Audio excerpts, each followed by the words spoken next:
Hey y'all, it's because Mama said so, and tonight we're making oven barbecue pork steaks, bacon fried cabbage, and baked potatoes. To start out, we're going to make a barbecue seasoning. This includes a few spices that are all combined together, which includes salt, pepper, celery salt, smoked paprika, lemon pepper, garlic powder, onion powder, and brown sugar. The recipe for this is at the end of this video, just in case I missed a few.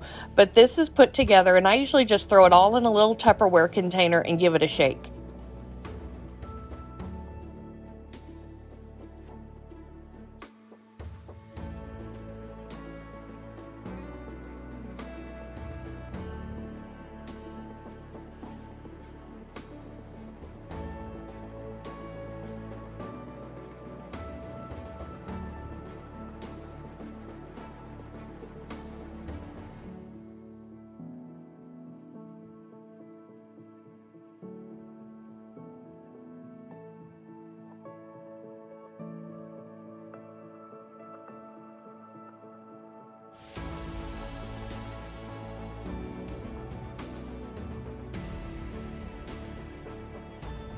I'm going to lay my pork steaks out on a foil-lined baking sheet, and then we're just going to liberally sprinkle our barbecue seasoning over the top of both sides of our pork steaks, and then we're going to put them in the oven to roast for about 20 minutes. After 20 minutes, we'll remove them and we'll baste them on both sides with barbecue sauce. I chose Sweet Baby Ray's because I really like it, but you can use any barbecue sauce that you like. Then we'll cook them for another 20 minutes, take them out and baste them again, and then let them cook for another 20 minutes. This gives them that kind of barbecued flavor, but with the oven.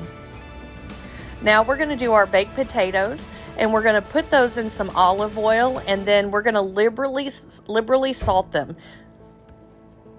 Why is it so hard to say the word liberally? Ugh!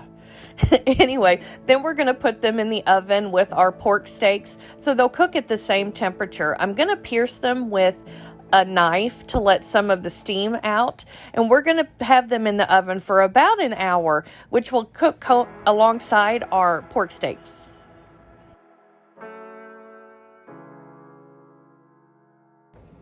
While our pork steaks and potatoes are in the oven, I'm going to get the cabbage ready for our bacon fried cabbage. Now, I'm not going to be actually using bacon, like the meat bacon, in this recipe, but I always save my bacon drippings, and so we're going to be using bacon fat to fry our cabbage, which will give it that nice bacon flavor. So I'm just going to take my cabbage and I'm going to remove the stem and that really hard inside of the cabbage, and then I'm just going to dice it up. You can see I've got a little helper in the background that is taking pieces of cabbage to eat. She really likes to eat the raw cabbage. But we're going to chop it up into cubes there, and then we'll take it over to the stove and we'll add it to a pan that has hot bacon grease in it.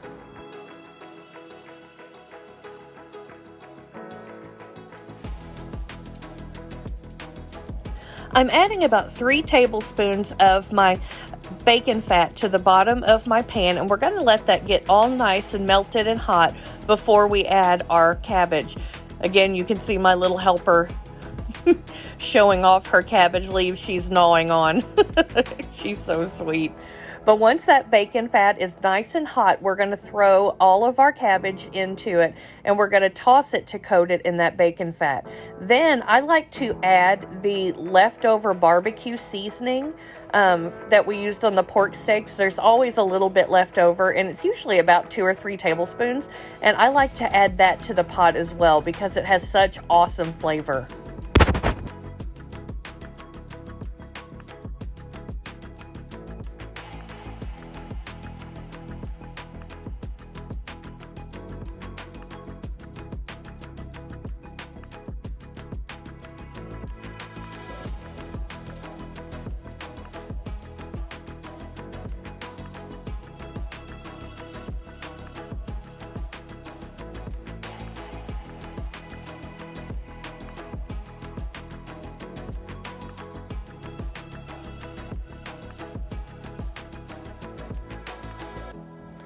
We're going to cook this down for about 20 minutes, and then I'll turn down the heat to medium-low, put a lid on the pot, and just kind of let it simmer to itself on the side while we finish our pork steaks.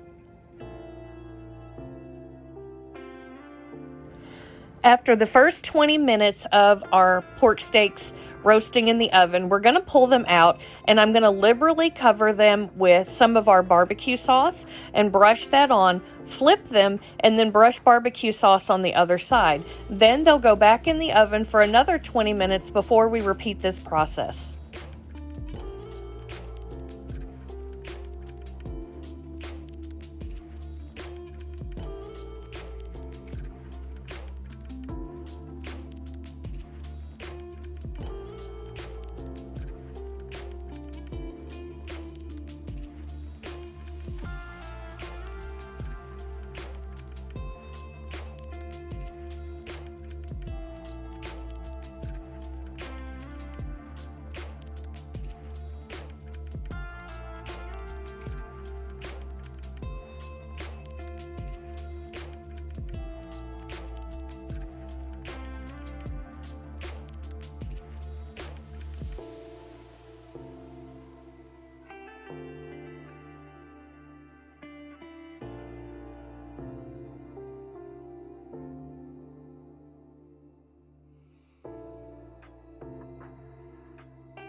After all of our basting, this is what our pork steaks look like.